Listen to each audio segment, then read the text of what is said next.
It took me, I think I discovered Salesforce and I loved it. And then it took me a year, I'd say 8, 9 months to get that first job. Um, and I was not Salesforce certified. What's going on, everybody? Welcome back to the TechTual Talk Podcast, man. I'm your host, HD. This is episode 37. Look, I'm finally on my numbers right. And I just want to start this off with a good vibe, man. Shout out to Rachael Marks, man. She was on one of my episodes before, Breach Please. And this is her. Y'all hear it? Let me give her some gunshots real quick. I'm gonna turn it up for y'all a little bit, and then we're gonna bring our guests in, man. I just want to get the vibe right. You know what I'm saying? If you got a song you want me to play, your own song, send it to me. If I like it, I'm gonna play it. I will sing because it's really a vibe, but turn it upside down. Yeah. I don't need you to tell me that I'm pretty, to validate my beauty. I just need you. That was Need You by Rachael Marks. And now we finna go ahead and really get into the podcast, man. I know y'all ain't come here to listen to music, but we got a grateful and special guest today, man. Kim Barnes of Lipstick and Tech. And we finna rock out for y'all. Let's get it. What's going on, Miss Kim? How you doing today? Good day to be alive, man. Oh man, appreciate you for stopping by and joining us. Guys, this is another one of those exclusive, elusive guests that I've been trying to get on probably for some months now. And we finally got some time, to go ahead and get this thing straight.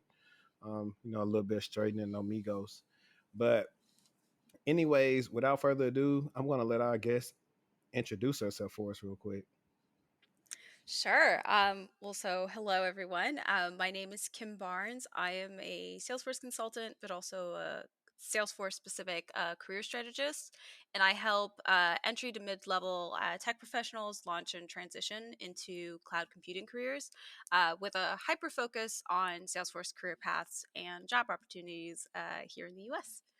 And I'm really passionate about leading others to the same path that I was in. I came from a sort of technical background, but kind of let go what I was originally doing and decided to become a Salesforce professional. And I think the community itself can also benefit from a lot of diversity. And so I love speaking to women and minority clients. Nice. I like your pitch. I know for a fact you be pitching that thing else perfect. No miss words, no ums, no oohs. I like that. So we'll just get right into it. Cool. A little bit about your background, I guess. What were you doing before you got into, like, I guess, Salesforce? Like, kind of what were you doing then? Before that, did you transition from something that was non-technical? Feel free to go on as long as possible. Pretty sure this will help somebody. Yeah. So mine is, I consider myself very grateful considering the path that I went in because I got a technical degree for information systems. I think a lot of people have heard something similar, like, oh, they got this degree. And then just like every other college student who leaves, and like, I got discouraged from all those programming interviews that I went on and was like, well, this is maybe I don't want to be a code monkey, and it wasn't, not to deter anybody else from doing it, because it's an amazing career path, and like there's so much opportunity there, but I just figured for somebody who was really interpersonal, and like I didn't want to be behind a desk, and I wasn't really seeing the vision yet for becoming a manager of some sort. And so I took a help desk job, which honestly, I think anybody who's like, I don't know what I want to do in tech, take the help desk job. It is eye-opening. I figured out very quickly, uh, of course, getting job experience, but figured out really quickly what I liked and didn't like. And because of the great conversations that I had in the office, I had a person at the office who was like, hey, we're trying to implement Salesforce and they don't know what they're doing. Can you help out? And so I had learned a lot of business requirements gathering with school. So at least I had a little bit of that academic background to lean on. And then as I was getting into this tech, I'm like, actually, this is really cool. I love the marriage of business and technology. I think the world ain't changing for somebody who doesn't have that vision either. And so I found my fit in that, but I'm sure there's plenty of other uh, tech resources out there. But one of the reasons why I actually found myself to where I am today is because I remembered how excruciatingly challenging it was to try and jump into that ecosystem. But fortunately, with the grace of like um, doing a, I put in a lot of hours outside of the office to like study up, and like when I would come into the office, say, "Hey, can I like pitch in for something?" And it took a year. Don't get me wrong; like I was trying to move out of state, and I was also trying to learn all this new stuff and do an entire career transition because it's going from one tech or one STEM degree even to another STEM field isn't as easy as people think it is, but with the right marketing strategy, and I really do mean marketing strategy when I say this, and being able to tell your story. Uh, I'm now very confident in my career that if I wanted to just nuke what I was doing and go somewhere else, I'd be fine because I know like what are the things I know how to pick up uh, the knowledge through networking and through like studying up. But not everybody has that confidence, and it's not even just confidence at a certain level. At a certain level, it's just like the commitment to just keep learning. And that's how I eventually got into this. Like, okay, I'm officially a Salesforce admin. Now what? And Salesforce has really great resources that and it's just grown over the years of like you can do this on your own. And what I thought was incredible about it was the fact that I had talked to like colleagues like in my network, like who had come from finance, who had come from like I'm blanking on the name of the woman, but they come from like the arts, and it's just amazing to see that. And that's why I have like this like passion for like we need more of we need more of us in here. So I think that interest in learning is what really got me to that transition from like an IT help desk person to a Salesforce admin. And then from there, the sky was the limit. I had a really great foundation for um, business analyst work. And it just so happens that as I was going through that, I was like, well, I want to get in front of clients. Oh, well, here you go. Just like gain some enough experience so I can get in front of clients. Um, so I don't officially technically have the consultant title through my office. But as far as I'm concerned, I work for a consulting company. I'm in their Salesforce business group. I am a consultant. So, and again, lipstick and tech was a relatively new uh, invention through uh, this self discovery, frankly, of like going from a help desk job to Salesforce. But that's dope. You said a lot. I mean, shoot, you brought up some stuff and that we can dive into. Sure. But so, is funny thing is, well, ironically, you brought up you have a degree, I guess, in CIS, right? Yeah, yeah. So Every ironically, university does it differently. Yeah. yeah. So my second video was about like why you should like it really is not why you should get a CIS degree, or I kind of explain why I chose it. But I'm hmm in the process of scripting out of redoing that video and telling people like maybe why they should and technically why they should just kind of avoid it at all costs. Mm. My experience with it through my university is it was very high level and vague. So you pretty much don't specialize in anything when you come out, and you spread yourself so thin you don't know much Mm. because we're on a quarter system. So we Right. would do classes, every quarter, and so there's no consistency there. And you throw in those different interviews, it was tough. I mean, I got my break, like I said, help desk, but anything else was hard to do. I mean, granted, I didn't really Yeah. know how to navigate college like I That I'm trying to show I my brother stuff now.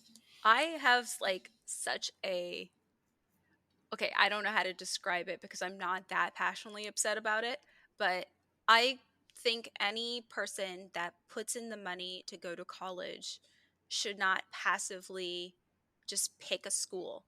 do not just pick a school. Like when we're talking Ivy Leagues, I understand it's very different because at the Ivy League level, the network that you surround yourself, like, so much that money goes into the network, and then you're set for life. Like, you could Right. probably transition back and forth. It doesn't matter. You've got Princeton on your title. But like, as great reputation, and I'm happy to say that I went to Purdue University, and as much of a Okay. great reputation as Purdue has, funny enough, I went to Purdue, which is an engineering school, didn't go for engineering. No, um same here. My undergrad was at Louisiana Tech University, and oh, they're known okay. for engineering, Yeah. but they didn't really show love to CIS either. No, but I didn't even start at that university with like CIT. I started in computer science thinking, oh, I'm just going to learn programming. That was a huge mistake for me because Purdue University's science, like the emphasis on the science part. Um, Right. and you can there's a whole bunch of rabbit holes about, like, do you need to learn like algorithms to become a good programmer? I am not qualified for that conversation, but I am qualified to tell you that I am the plan ABCDE gal, and I didn't look at just the title of the degree. I looked at the actual classes that I was taking.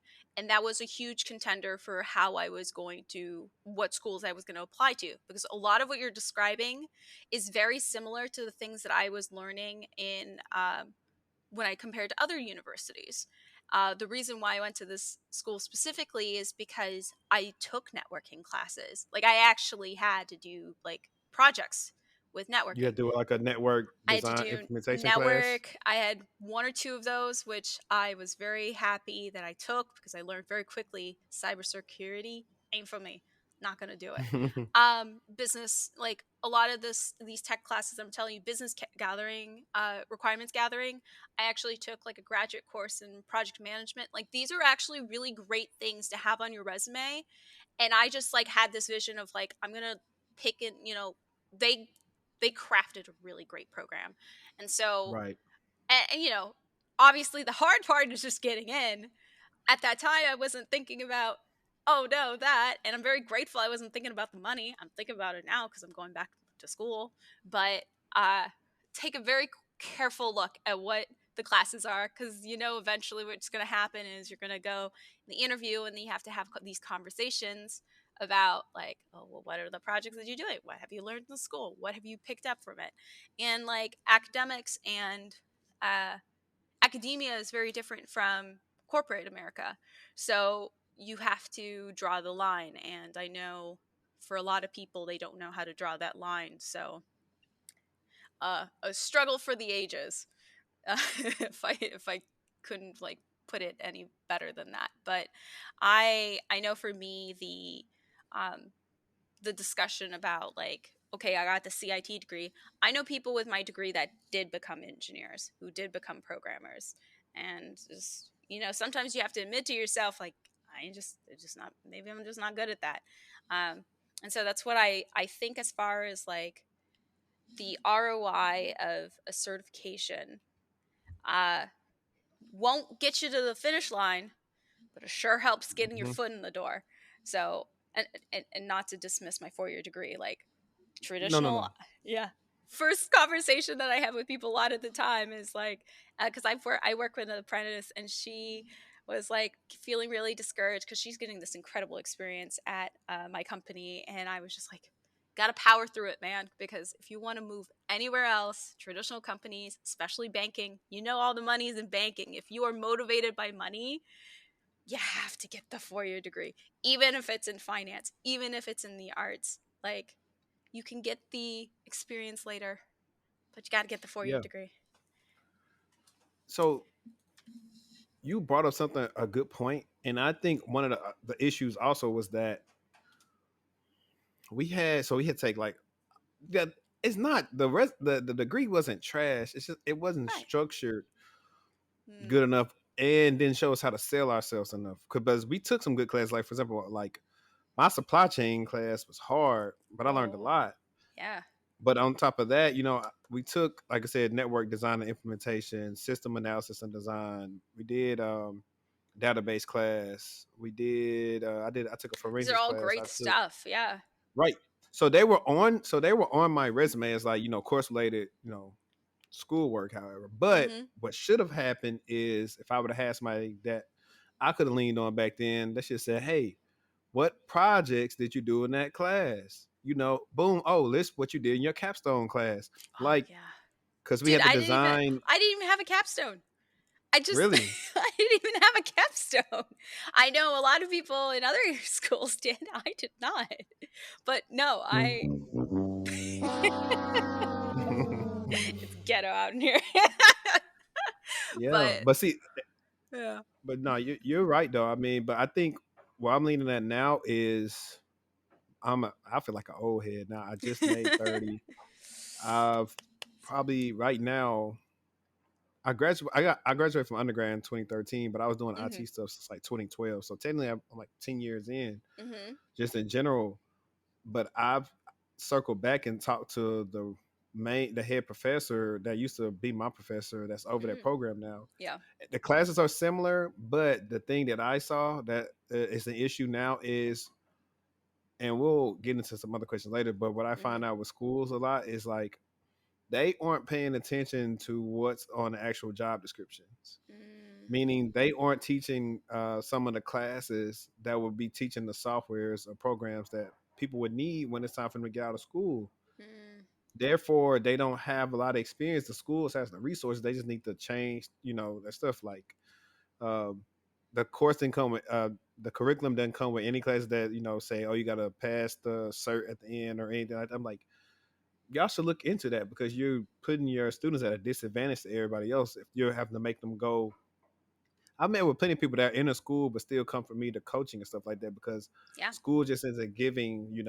What does a lot of them say? It's giving. It's not giving what they It's need. what it's meant to give. Yeah.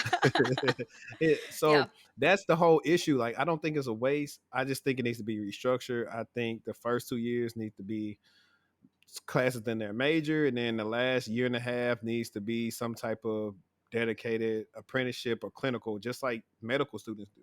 Yeah. Then we have less people coming out of school not knowing how to really do anything, and they'll know how to do something. They should be able to get a job. Now, it's going to pay the best, no, but Mhm. that's the way. If I was running a university, and if I ever tried to go do something at a university, that's what I would pitch to them. I know Yeah. that's hard to set that up infrastructure wise. You're going to need companies that want to help, or maybe you Yeah. can do it within the actual university. Yeah. I mean, they all the same things that's in corporate. Like, universities hire for most of those same jobs. Maybe the team isn't as big, Mhm. but that could be something they could look into. And if y'all steal my idea while we're talking, I will find you. I will find you. No, I frankly I'd be right on board with you. I think one of the easiest ways to do it, and this is why I say like the school is so important because for me, like, that introductory course that everyone gets slapped in the beginning of freshman year to learn more Hmm. about like how to become a more culturally sound person, which these are really important conversations to have. It would be so simple in the last 2 years of university to invite speakers, um, and not even because when you're in the class when you're in the classroom setting focused on the academic parts of like the actual content of like what's needed for software management, what's needed for like database management, like all this other stuff. Your head is so much in focused in the details that you can't appreciate the big picture until like further into the process. And so I feel like this is such an easy thing to fix. Like this, even the tiniest thing, like, yeah, I'm sure as a senior, I would have been like, ugh, I don't need this. But I would have only been like, ugh, I don't need this if I had an internship. But like, I would have regretted it a year later probably because then I would have been like, oh, yeah, maybe I should have been paying attention. And I actually feel like I've gotten that exposure in grad school, which is hilarious because I'm like, I needed it then. Most people aren't going to grad school these days, and at least for tech, but like I Listen, have my own you conversations about that. no, you're right because shout out to Black Heights. I was on Black Heights YouTube channel and I said this, and I've said this to many people. Undergrad needs to be structured like grad school. because grad school actually gives you things that 9 times out of 10, if you hadn't done at work yet, you're going to do.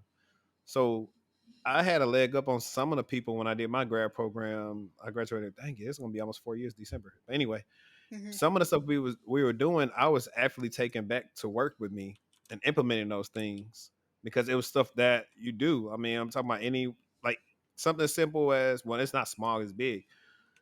Introducing a new product or service to the company and how to get approval for it and how to conduct those user tests and get user acceptance and all those things. Like I'm doing that right now at my company, and I was doing it Yeah. years ago. And that stuff that sticks. You remember these projects you did? Like it was crazy. But one of the things in one of my harder projects in grad school started. I forgot what was it. Was this an enterprise architecture? I can't remember, and I think I got the project somewhere. Yeah. But one of the first things you gotta do is do a statement of work. Hey, what's gonna be entailed in this? That you're offering us. What's in scope? What's out of scope? And I see all those things now. Like, Oh my God. Yeah. right, my last company, the client will want us to do something. We'll say, "Hang on, we're gonna wait because we're gonna have to modify that contract and get the money right because technically that's not a service we provide y'all based on our statement of work." Those things that's gonna stick with people in class.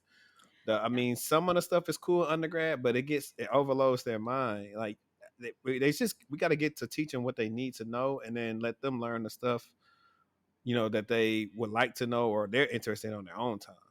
That's Well, what I feel. and they'll discover it with time. And like one of the best pieces of advice I got from a professor of IT management at that school was like, he was like, "Man, if I were you, I'd just start working, just work and then go back to school." To this day, I credit that to my success because I absorbed so much of grad school because I know what on earth I'm talking about. Or I've Hmm. observed this, and I have such meaningful conversations, especially with, funny enough, with part timers because we're working. So we Right. know, we see it every day. But like, I want to encourage everyone as well to recognize that when your school doesn't cut, you lose out. You will lose out if your university isn't thinking about it. So it's more important than ever to step up. Like, you have to step up for yourself. And that's why I think for people, like, the bare minimum is looking at what's online. And you don't even have to participate, but I've gotten so much value out of participating, obviously, in like online discourse. I'm not trying to pick fights with people. I got a brand to protect. I think everyone has a brand to protect at this point.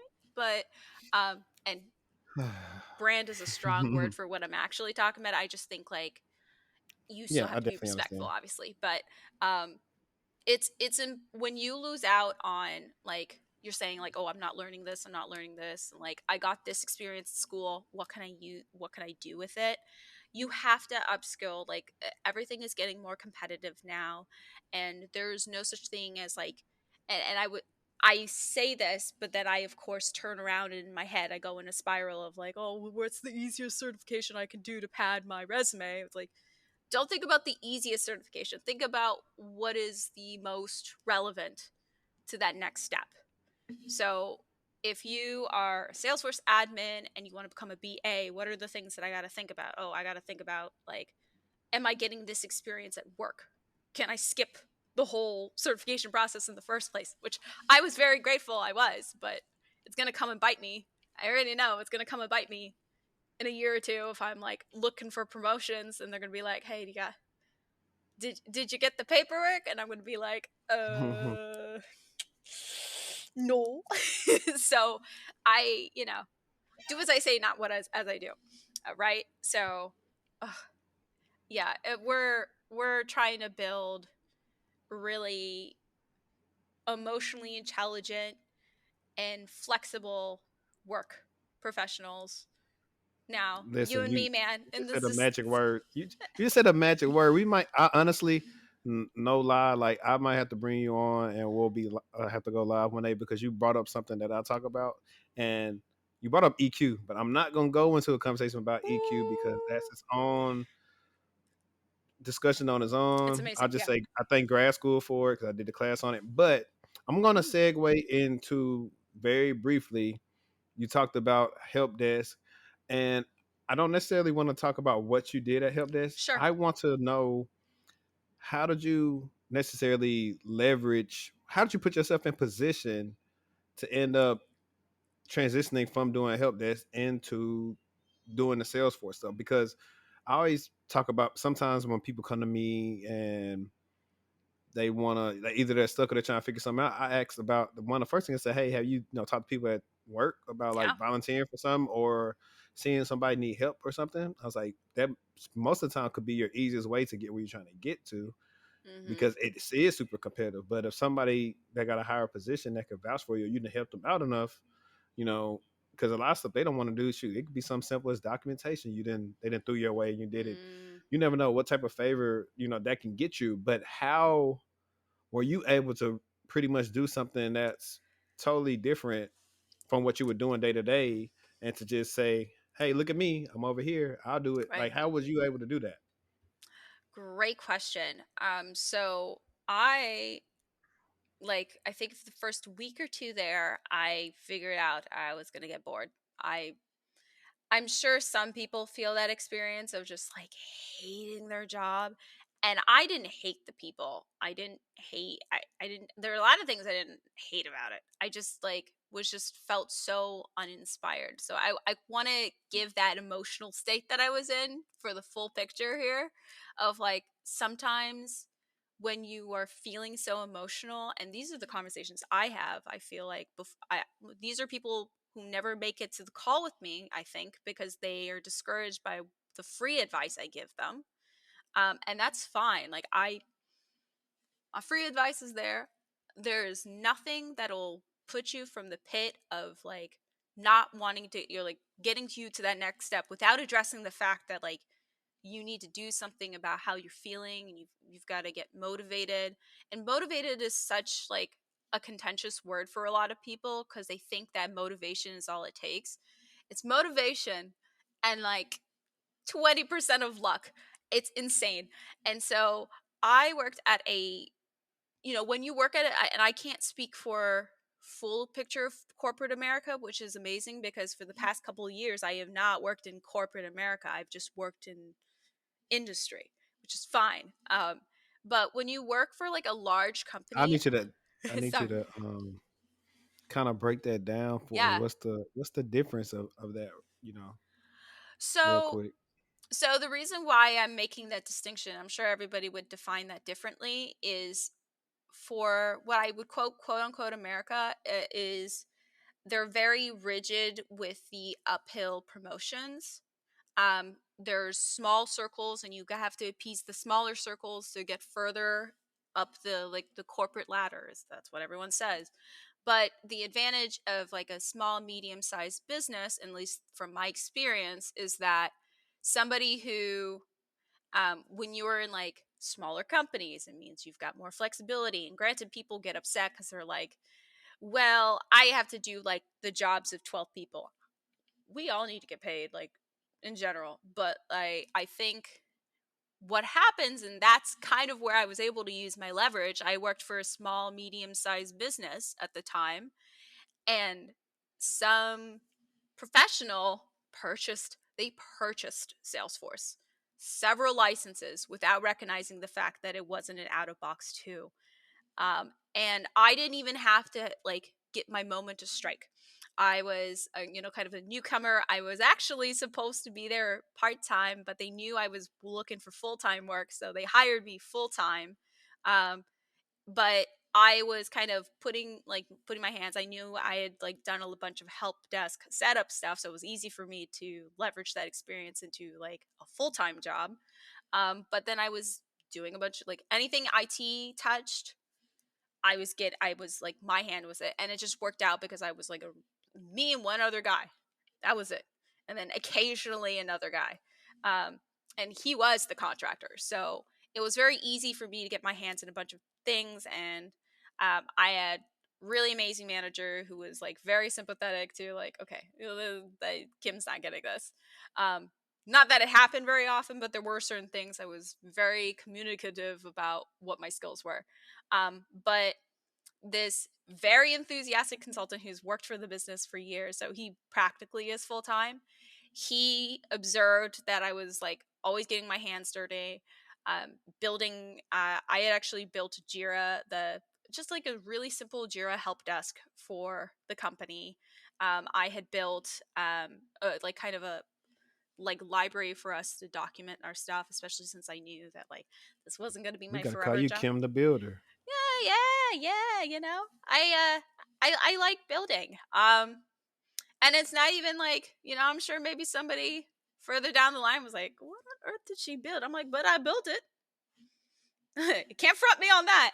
So so this is like the lesson, at least from that exposure and experience in general, is building a reputation of doing is the first step in all of this. And you can't build a reputation of doing without having a record, right? And so that's where you're joking about me being a builder, is because I'd done 2 or 3 other things. I was always talking to the people there, and like always talking to like, if I got bored one day, which happens, you know, there's not a help desk ticket every day. I would occasionally, like, I had met some colleagues like on the floor, especially our sales reps, and be like, what can I do to make your job easier? And when you ask those questions, because by the way, these are the same skills you find in a BA work. So now you're discovering why. I didn't know it at the time, but I should have known that I was supposed to be a BA because I was good at that. Um, but I eventually figured out like, hey, we should do this and this and this. And then that's what gave me the option to build, right? The hey, can I invest a couple hours today doing this instead of this boring stuff? And they'd be like, sure, if it makes my job easier, yes. And so with that reputation that I had built up, there was a, you know, he wasn't even my manager directly. Like he was like manager off to the corner. Um, he had recognized that I was like trying to build up my resume, and he was very kind to be like, I got a project for her. And I think what people don't recognize too, that wasn't even my full-time job. This is why I'm talking about we need to get paid. I didn't get paid enough for what I was doing. But you got to build up experience, right? And I was getting paid. That's what matters. And I was going right, and I was going to ask you that in a way because, as you know, as I know, we see some of the most entitled people on the TL because they think they deserve to get everything that people that's put a ton of work in. And if you were to tell them what you started off at, whatever you was getting at that time, those same people would say, I wouldn't work for that. And those would be the same people, if you were Mm. fast forward 5 years, would be in the same position that they are in now because they they don't know what they're doing. No, They you want to know get a what? lot for nothing. What I always tell people is I caught up. You can always catch up. And I could tell you about like my salary journey in general, but I knew that the investment I was putting into that, because I did a brief Google. Trailhead was available even for a lot of people who have been in the Salesforce industry longer than I have. It'd be like, oh my God, it's like Trailhead is a miracle because I didn't even have that when I was learning. And I'm like, holy moly, how did you? And I like flowers to them because I don't know how I would have been like in the position I'm in without Trailhead because I did like 1 or 2 badges with Trailhead, and I have different, we don't have to get into Salesforce specifically, but there's advice in there. Everyone's like, oh, you got to do like every training course video available out there. Do what's right for you. I did not have the time. I had different time. I had different, as I just mentioned, I was not in the emotional state of motivation and feeling inspired to change my life, right? So for me, it was 20% of my job. Like, I think I invested like 2 or 3, oh, fine, closer to 3 or 4 hours a week doing this portion. And so going through that, I discovered oh my God, this 20% of my day is something that I look forward to. Like, of my week is something I look forward to. Maybe I need to find a And career in that. Yeah. right, and how long? Like, how many months did you do that? Oh, it did not. It was anybody who tells you that like you can do it in like 3 months. I I'm like, I hope the stars have aligned. Sucra, like I like I said, a lot of this is luck. I think sometimes opportunities come your way with luck, and I cannot pretend that luck wasn't impact like has impacted my career in some way. But you have Yeah. to. I know this sounds so like I really don't like talking about like you know the vibes or like I'm not really big. I don't like introducing spiritual language into the advice that I give, but I do think you have to, at a certain level, be optimistic and motivated enough to recognize that like things will come with time. And so I'm saying all this because I'm very good at being chatty. Um, it took me, I think I discovered Salesforce and I loved it. And then it took me a year, I'd say 8, 9 months to get that first job. Um, and I was not Salesforce certified. I and that alone, I think, shocks a lot of people in my industry. So we're gonna say for five, you did five. We're gonna say an average of 5 hours a week for 52 weeks, right? Oh, and by the way, I'm just talking about at work too. Okay, because I'm gonna say, Yeah, because that's 260 hours, and that's a lot. And then I'm not even right? talking about the, you know, everyone talks about the 9 to 5, and then the 5 to 9. Yeah, my five to Right. nine was trailhead and watching videos for oh god, who knows? So let's Probably do this times two. So probably that's half of 1,000 hours. That's 520 hours. easy. I yeah, I think easy because and you're talking about like, the 5 days in the week.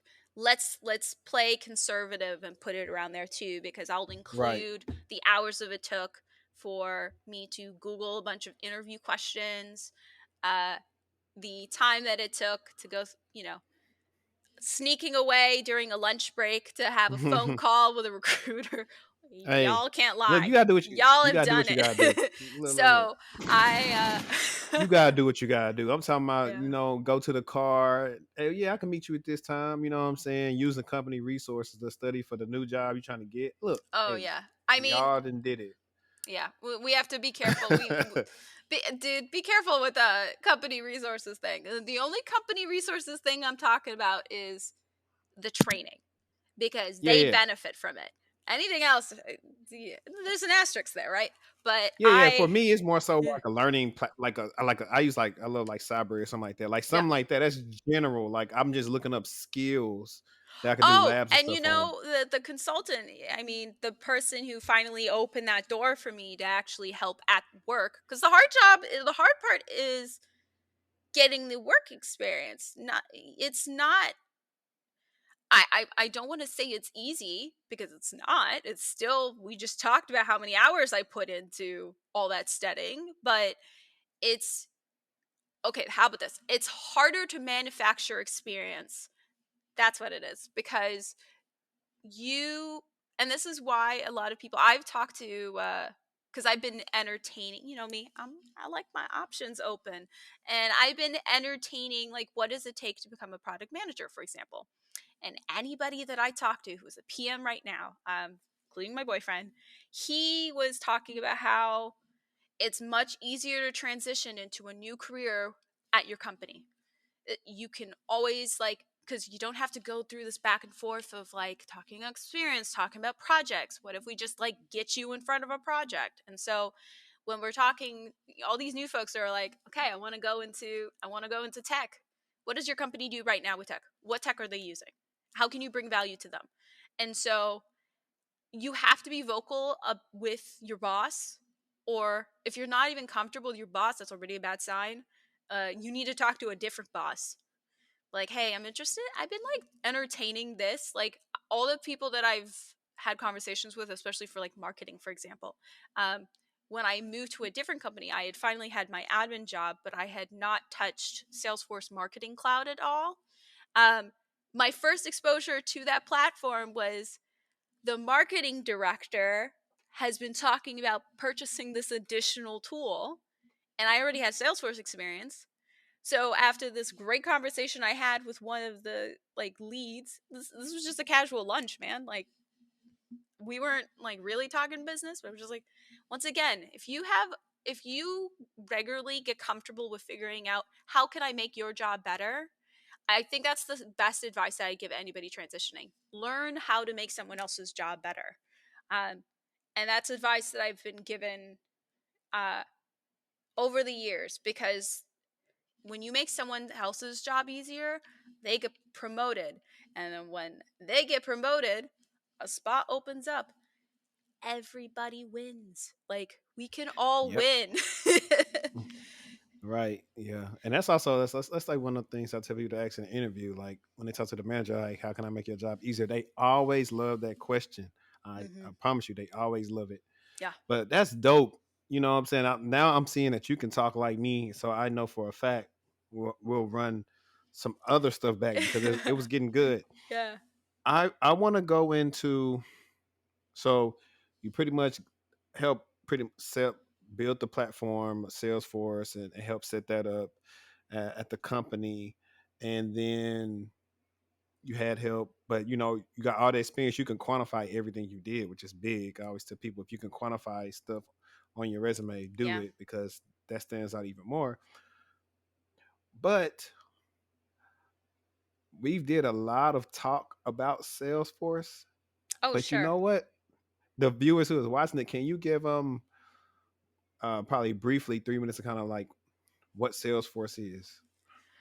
Yeah, so like Salesforce is a fun thing because it's the world's number one CRM. Basically any um customer relationship management system that like the majority of like companies like American Red Cross, Walmart, gosh, I gotta come up with a few more here, but um anything you are wondering, like how do they manage their customers, how do they manage their product, Salesforce is one of the big ones, CRMs providing that service. And so so what's really interesting about Salesforce itself, the reason why it's also so lucrative is because uh, they're able to kind of deliver results on the like the sales side. They're building helping people build effective work systems, so they're able to track any activities that are happening in their business. And then not even getting into like because I kind of lean in like the sales side, but they have several types of products. If I had to put it simply, something that David Liu, I'm butchering his name, from SD SF99, he put it best. It was just like it's a collection of Excel tables. And so, you've got like what are the things that are relevant to like capturing account information? This, and this. That's one table. But how do you connect it with another table that has contacts? This, and this. And so they're all connected somehow. And so inherently, Salesforce is simply a CRM, but it's just evolved into this product, which I know a lot of people are very very passionate about the product itself. And like maybe I'm not, maybe I don't go that far, but the reason why I liked it, like gravitated to it, is because it's a skill that's really easy like I felt like the pivot for me was so easy. And like eventually you'll get to the point where like you have to like introduce AI into it, because all your new little chat bots, like they have to respond some way. They take that action. You can building cloud, excuse me, call centers into your integration. There's just so much potential for it. But you know what happens when you've got choice? It needs to be built. There are decisions that have to be made in the background to determine how it works. And so um, I have clearly found a community that makes it easy for me to like kind of meld the things that I like to do. And that's where like there are architects, architects in any field, any cloud field make bank, because those are the people who can make or break a project.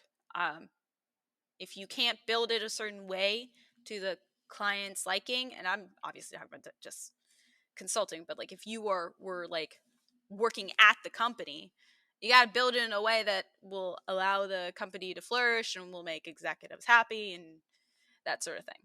But for me, as so the Salesforce part is like the Salesforce that's to itself is like can be described very simply, but because it needs to be customized and built, that's when you can go down the rabbit hole of like what are these different products that they sell. Like Salesforce the company purchased like Tableau, they purchased like Velocity, they purchase these companies because they know the software, um, the more it integrates with things and the more gets into Right. the product, the better it is for their selling point, right? So Nice breakdown of that. And I like that you pretty much used the KISS method on that and kept keep it I simple, did, didn't stupid always I? works. Yeah. Um, that's that's dope. I know it's funny that you said Tableau. Like, it's really not dumb, but I'm learning how to use Tableau a little bit at work, Yeah. which makes a little sense. However, we're about to move over to a platform where Tableau will be rendered useless. So I'm really Mm, only doing it just to help them, is because I have this experience with ServiceNow and stuff. Even yeah. though I didn't do the reports and crap at ServiceNow, but it's not hard to do. I do have a story though, because I almost got looped into some other stuff.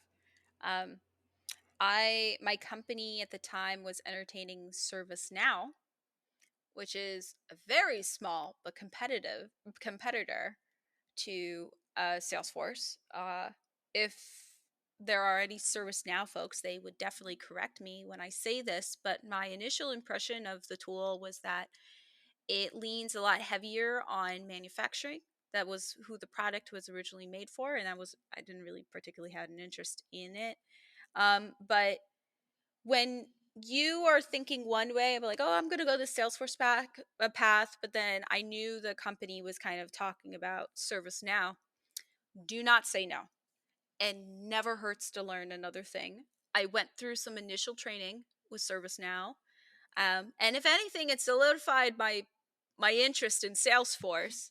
And I wasn't gonna walk away from a paycheck, right? So I still learned the tool. And if anything, it gave me the exact proof that if someone gives me a new tech, I'm good. Like I'll go through it. If you give me the resources, I'll go through it. And I don't think, especially for cloud computing, we need to and I for my own ethics, I that's why I hyper focus on Salesforce, because I don't want to gear anybody in the wrong direction as far as like any specific advice, because every industry, every specialist, any specific tech has like kind of different trends. But if there's any general advice that I would give about cloud computing is the system, like the business will move on without you. So if you are ready to like hone in and take the moment to uh, learn their tools, um, the quicker you get at it, uh, the more desired you are. But you also have to recognize is that you do need to, if you want to make money, you have to specialize. So it's like everyone's gonna have that fighting battle of like, how do I become a more well-rounded professional but also like specialized? And the answer is there's no one size fits all answer. It depends on your experience. It depends on like, so that's why like the fact that you want to learn Tableau is excellent.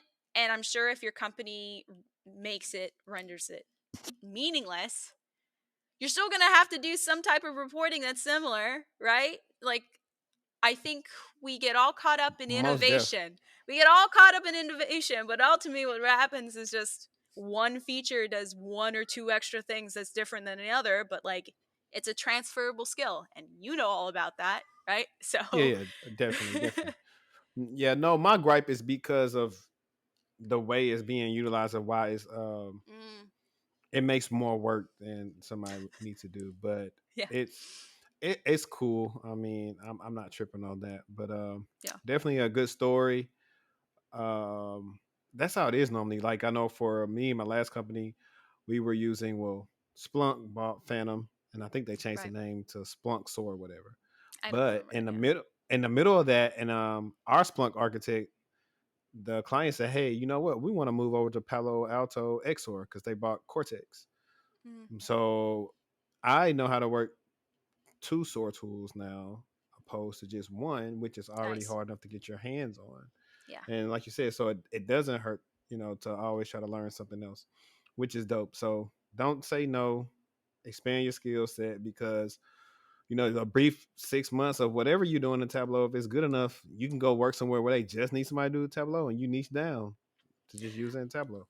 I interviewed for a company when I was first starting out, like just as I graduated, and they were like, "Oh, well, the job includes Tableau. We need you to do a project." I had never touched Tableau, and so anytime you have access to, that's the last thing too. I should have included was if you have access to a tool that costs like thousands of dollars, like do something.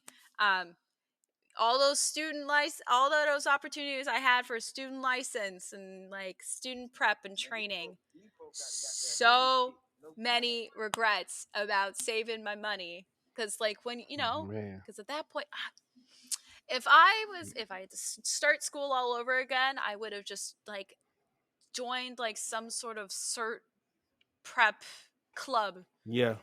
something Trust me. like the amount of time I had then versus now. I'm like, because after I'm done with work, I'm done with work, and I sympathize with students, but I Yeah. think now I recognize the privilege, right? It's kind of comforting. Yeah, I definitely feel that. I Yeah. mean, I try to be done on certain days, but Hmm. the show must go on. I got to bring y'all this. You know what I'm saying? If y'all watching right now, make sure y'all go subscribe to the Patreon Yes. because this is hard work because I'm doing this after I already been working today. But what I want to segue into Hmm. now is because it's also the spotlight for you because I Sure. have like the the the really best thing I do like about YouTube. Somebody's always on YouTube. And so it could be something I did a year ago, almost 2 years ago. Somebody finally said, "Oh, I just found your content. Thanks." Oh, hey, how do I get in contact with this person? So now I want you to bring up or talk about. You talked about it a little bit, but talk about kind of like what was the desire behind lipstick and tech, and what you pretty much your pitch like you did earlier. Sure. Pitch it again, and for those people that are watching right now that say, "Hey, I got transferable skills. How do I get better at Salesforce?" Yeah, so this is one of those things where my earlier advice about participating online is like there's definitely an ROI there because I initially started lipstick and tech, and first of all, I didn't want to tie it close. I think when I came up with the name, I wasn't tying it so much to Salesforce. I had actually been tying it into, as a Black woman in tech, I was very interested and motivated and inspired by a lot of the women surrounding me. And I think there was something about the way that I went through academics that I think every woman resonates with like feeling like they have to fight this like male archetype in the tech space. And I I put on lipstick. I'm very feminine, which is fine. And I go to work in dresses. Like it felt like it's funny. I almost joke that it's like sticking it to the man a little bit.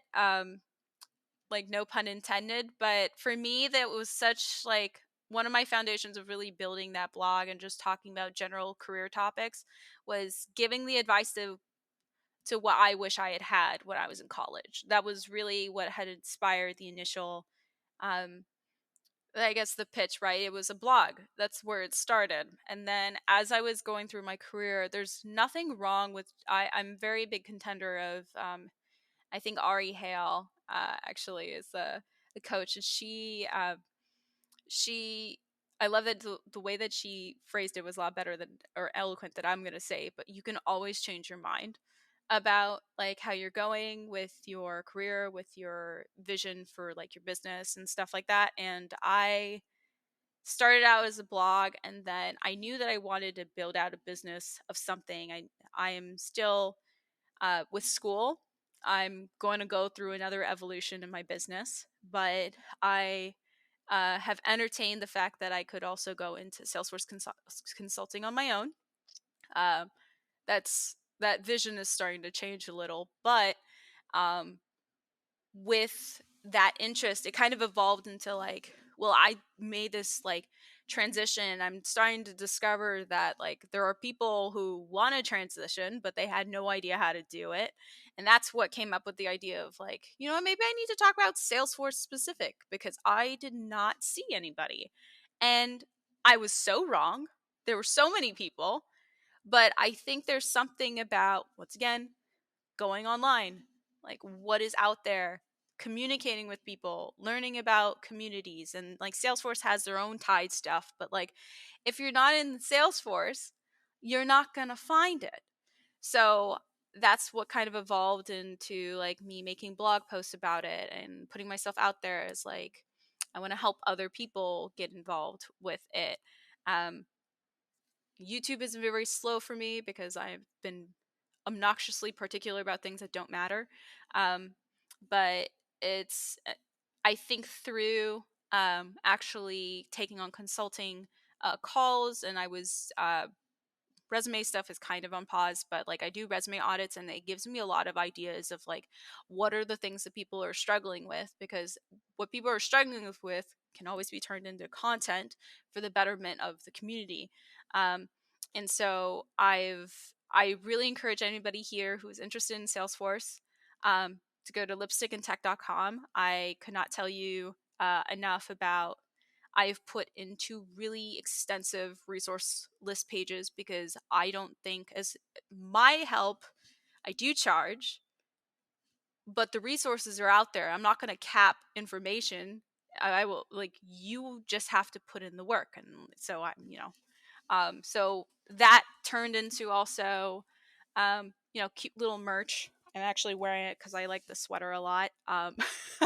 Yeah, and But also the is that the study guides. Powerpuff kind of font? Powerful Girls font? Cloud I computing recognize babe. that. Again, Okay. feminine touch to it, and I grew up loving it. But Yeah, the that would make me it a kind rowdy, of rowdy, rough boy. nice. They were the best. But I think that, like I said, all of this kind of evolved from a blog. I was grateful that I kind of won this like scholarship through, funny enough, Stripe had a scholarship to help women launch their business, and we have stripe.com to thank for bringing lipstick and tech into business. um, and I very grateful for the kind of the side hustle that turned into eventually community of, and me discovering myself through the help of people. And that's why volunteering is like, you know, I cannot volunteer anymore of my time, but that's why you got to reach out. You have to research the nonprofits. By the way, lipstickandtech.com has all of this stuff, so I'm not gonna ramp on like pages stuff. It's gonna be in the description, guys. Don't worry, it'll be in the But yeah, description. I mean, I invested the time because I knew that um, I think although I was able to like leverage the fact that I was helping people, and speaking of personal brand things, it doesn't help in my Salesforce career, but I feel so much better as a woman in tech by supporting other women in tech. I feel better as an African American woman that I'm helping other African American women. And you know what? Everyone else, if you want to say hi. Like, there are great people out there. No, I think it does help. I think when somebody can research somebody and just see who they are as a person, it helps a lot. I Yeah. speak for myself. I know it helped for me.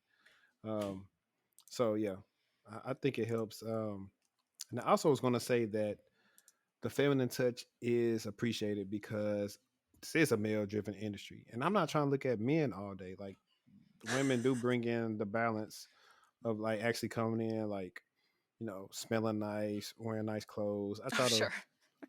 have someday, most of the time, either how I'm feeling. If I got up early enough, good outfit. But I always try to make sure I smell good and look good. Sure.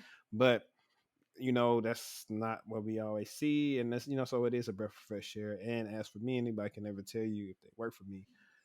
Like even right now, one of me and my other coworker, we're considered new. We've been there like I think I'm close to month 6. She's close to month 5. Mm-hmm. She's a black woman, and I always make sure that I don't let nobody necessarily do them the wrong way because I've seen to where they don't do the right thing by y'all. Like you'll make Mm. concerns or say things and they just kind of ignore them or whatever. I'm like, nah, get this done. Yeah. it I, it took I, us a week to get access to something we could have got in an hour. Like I was like, come on, mm. bro. Well, and that's the other thing too. I think I don't know. There's something about Twitter. I feel very much more vocal on Twitter and sometimes even Instagram than I have on the blog. But I know for me, if I have a few like maybe more personal blogs on there, but I know for me it was so important to be myself.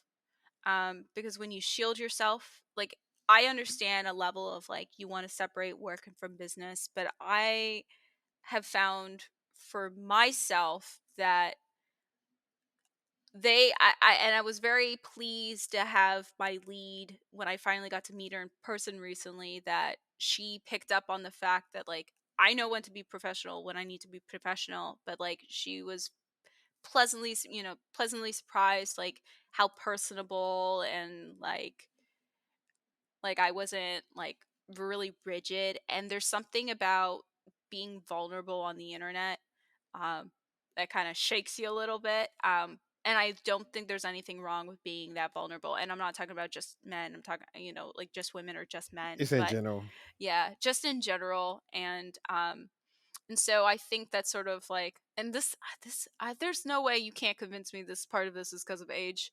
Like, I'm getting there too, and I'm like, why did I care about that? And I think part of it is because you want to appear like professional, and like sometimes it's fine, and that's why you have to join companies with cultures that are fine with people being human. Like I you have to just like come forward with that. And then for as far and that includes the way you dress is a self-expression. The way I get upset, dude, the way I get upset about people talking about hair and the as a black woman, I just to my core, do not talk to me about hair or do not police my hair. I do not have to deal with that, but I have a black mother. I am mm, mm. um but Yeah, I got 2 little girls, I so know. I can No, feel your it's just pain. that is a sore spot, and we need more of us in the office giving perspective about things. All these PR nightmares that you see in this world is because there was one less of that community in the room, and the business decisions that they are making for the world is because there isn't enough of it in the room, or they're not. And this Right. is the worst part about all of it. It's not that, oh, don't get me wrong, I want more of them in the room. But the other thing too is that if they're not listening, it's even worse. And like I feel like sometimes I fight that dichotomy of like the stereotype of a loud black woman, but at the same time, I know people a lot louder than me. Like that's the whole thing. Like that's not the point. The point is that you did not listen to the fact that I think we should be doing X instead of Y, and somebody's ego is being struck in the process of this. And it's incredible that like these are the things that like, and that's why like I talked about earlier about emotional intelligence. Like we have to accept the fact that as tech people, there's also conversations that are happening about politics. I want to at least equip entry and mid-level professionals with those first steps in their career, because they will approach the political conversation there, and maybe in my next evolution as a professional, I will be more versed to have these conversations, because I don't want to, once again, very big about not giving advice that I don't have. But I know if we equip people with confidence in their transitions to new careers, that confidence, when they get to that next stage about politics, they'll be ready. Because the politics conversations, those are happening through confidence, through uh, emotional intelligence, like conversations that they're having with people. But you have to equip them with like the first foundation. The first foundations is like, are they tech savvy? Are they motivated? Are they interested? Do they have the right systems in place to talk to recruiters? And these are all gained through experience. Man, wow. You know what? That you said a lot, and I'm like, man, I this talk too much. she's awesome. I have a lot No, to no, no, say, man. I have a lot to no, say. no, no. I'm ready. I'm sorry.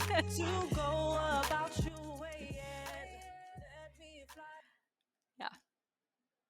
See, my fault. It's perfect what you said. That's why I said I need to bring you back when I Yeah. go live, because we had probably like 5 hours of like content we could get into. Uh, Hmm. but I already know how it is on my side of town. It's getting late, and them Yep. girls and they're getting rowdy. That's why I had my mic muted mostly through the thing Oh, because you're they good. back there making noise. Um, Oh, I couldn't but hear no, them at this all. was okay. Yeah, that's the reason why I muted it. Um, but this has been dope, man. This is I'm man. As soon as I hit stop, we're gonna work on something else because you brought up some things that I haven't talked to with like other people that have been on. You know what I'm Hmm. saying? So it's feel like we're right here right now. But I appreciate you for being on the pod today. Thanks. Um, so we already know the people they can come find you at lipstickandtech.com. Do you want to give them your socials where they can follow you on like Twitter or so Instagram? Yeah, so all the socials are of the same handle, at lipstick and tech, uh, fully spelled out. So hopefully, catch you there. But this has been a really great opportunity for me to kind of voice web and feel in what's my soul, and Yeah, it didn't have to be no tech doubt. related, right? So Right. Yeah. And I appreciate that for you letting it out because, of course, it's called the TechTual Talk Pod, but it's also really geared towards Black people and hmm. different issues we face, whether it be in office or out of office, or the representation that we don't see, as a small child of us being in these type of roles. So Hmm. I'm never going to stray away from these things because these are things that I felt or dealt with, indirectly Hmm. throughout my career. So it's definitely this has been a good one. Hope you guys enjoyed it. We're gonna run this back. It's gonna be live, and maybe we even throw some QA things in there to where I don't know. Yeah. We're gonna do something. We're gonna do something. But I appreciate everybody for tuning in, and y'all know what I say, man. Let's stay textual.